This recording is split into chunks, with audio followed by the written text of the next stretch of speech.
다음 문장을 정리해 주세요. 아래 내용을 정리해 주세요. 말에는 흐름이 있다. 흐름이 있다는 것은 이어진다는 것이다. 흐름과 이어짐. 흐름이라는 것은 어떤 시작과 끝이 연결돼서 가는 의미도 있고, 이어진다라는 것은 계속해서 어떤 내용이 이어진다라는 것입니다. 왜 이런 말을 하냐면, 말의 흐름이라는 건 어떤 생각을 갖다가 전달을 하거나, 내용을 전달하거나, 어떤 설명을 하거나, 어떤 설득과 주장을 하거나, 아니면 정보를 제공해 주거나, 말의 기능은 다양한 형태로 전달이 되는데, 외국어를 배울 때 기준으로 보면은 우리가 이제 초보자로서 이제 어쩔 수 없이 그 흐름을 알기 전에는 그냥 단어와 단어, 구은 문장을 이야기하기 위해 급급하다. 그러니까 말이 끊어진다. 흐름이 없고, 이어짐이 없이 그냥 말하는 거. 어떻게 보면, 내가 지금 이런 내용을, 리뷰를 한국어와 영어로 한 다음에, 그 다음에 같은 주제로 베트남어로 얘기를 하는데, 베트남어의 흐름이 없고, 베트남어의 이어짐이 없다라는 건 뭐냐면, 좁으니까, 처음 시작하니까. 하지만 중요한 것은 그 흐름과 이어짐을 연습을 해야 된다. 초보라고 해서 계속해서 말이 끊어지고 단어 생각하느라고 한참 버벅거리고 시간 걸리고 그 다음에 흐름이 없으면 발음도 안 좋아. 이어짐이 없으면은 그 뉘앙스가 안 따라오니까 전체적인 어떤 맥락도 안 좋아. 그러니까 궁극적으로는 초보자라 하더라도 그 부분에 관심을 가져야 된다. 보통 뭐 라임 형태로 해서 그 이야기를 한다거나 우리가 보통 뭐 꿍짝짝 꿍짝짝 이런 어떤 아, 그것도 일종의 흐름인 거예요. 이어지는 거. 그런 식으로 해서 막 공부를 한다거나 그건 어떤 언어나 마찬가지다.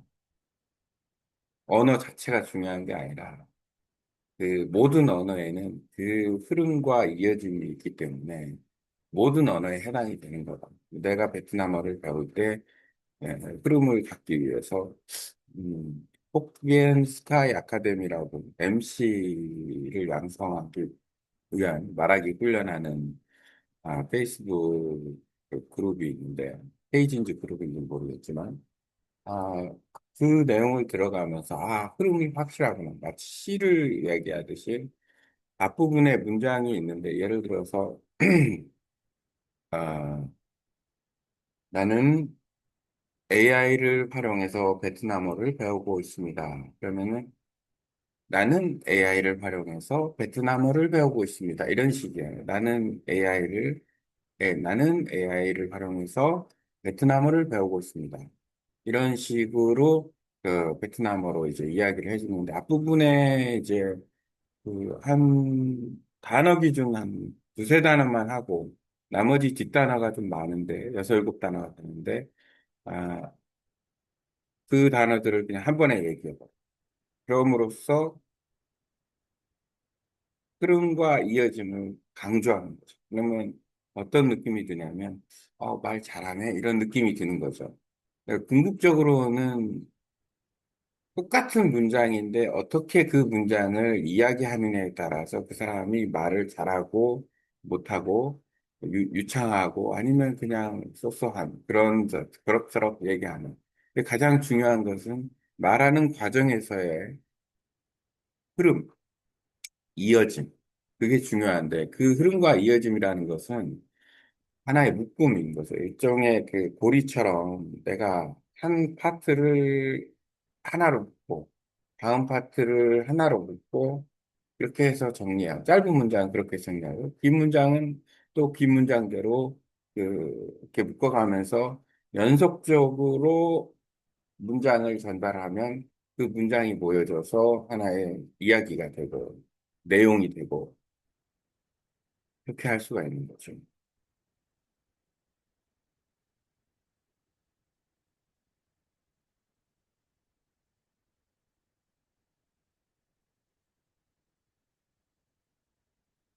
아침에 비가 오는 빨래를 좀 걷어야 될 것 같아요. 아침부터 비가 와요.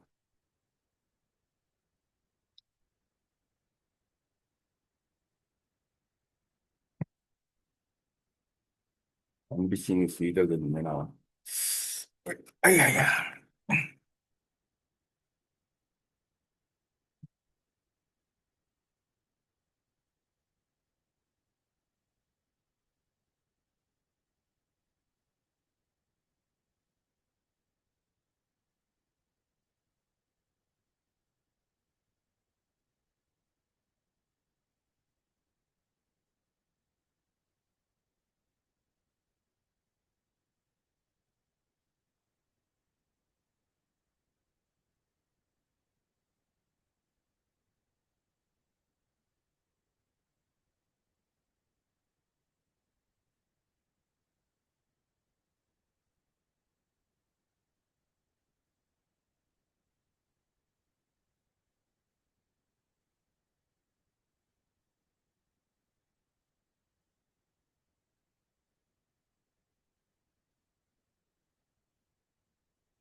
자,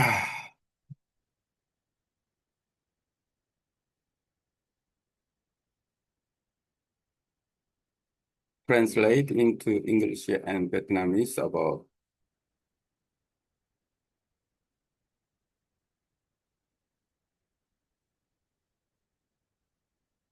물론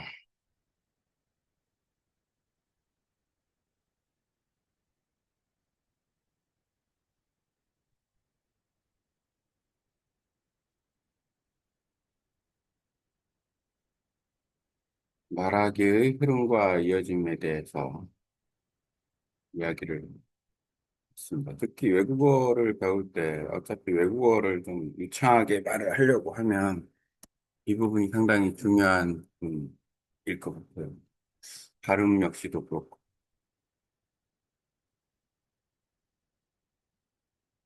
정리, 말하기의 흐름과 이어짐, 말에는 흐름이 있다. 흐름이란 시작과 끝이 연결되어 가는 것, 이어짐이란 내용이 끊기지 않고 계속 이어지는 것, 말하기의 기능, 전달, 설명, 설득, 주장, 정보 제공 등 모두 이 흐름을 통해 효과적으로 전달된다. 초보자의 말하기 특징, 단어와 그 문장 단위로만 말한다. 말이 끊어진다. 흐름과 이어짐이 없어 어색하다. 결과적으로 발음, 뉘앙스, 맥락이 모두 좋지 않다. 왜 흐름과 이어짐이 중요한가? 초보자라 해도 흐름을 연습해야 한다. 흐름이 없으면 버벅거림만 남는다. 이어짐이 있어야 유창해 보이고 의무 전달이 자연스럽다. 흐름을 연습하는 방법. 라임이나 리듬을 살려 말한다. 문장을 묶음 단위로 끊어 전달한다. 짧은 문장은 짧게 읽고 긴 문장은 긴 문장대로 묶어 연결한다. 나는 AI를 활용해서 베트남어를 배우고 있습니다. 앞부분 23단어, 뒷부분 27단어를 나눠서 말해. 앞부분 23단어, 뒷부분 67단어. 나눠서 말의 흐름을 유지한다. 언어 학습의 적용. 모든 언어에는 흐름과 이어짐이 존재한다. 한국어, 영어, 베트남은 모두 마찬가지. 베트남 앞에 도 문장은 단어로 쪼개지 말고 흐름 속에서 말하도록 훈련해야 한다. 예, MC 훈련으로 혹비엔, 스파이 약간 중에서 강조하는 방식, 문장을 시처럼 리듬감 있게 말하기. 결론, 말을 잘하는 수 있는 흐름과 이어집니다. 같은 문장이라도 어떻게 묶어서 말하느냐에 따라 유창하게 들릴 수도 있고, 버벅거리며 서툴게 들릴 수도 있다. 따라서 초보자일수록 단어 문장보다 흐름 연습에 더 집중해야 한다. 오케이. 여기까지.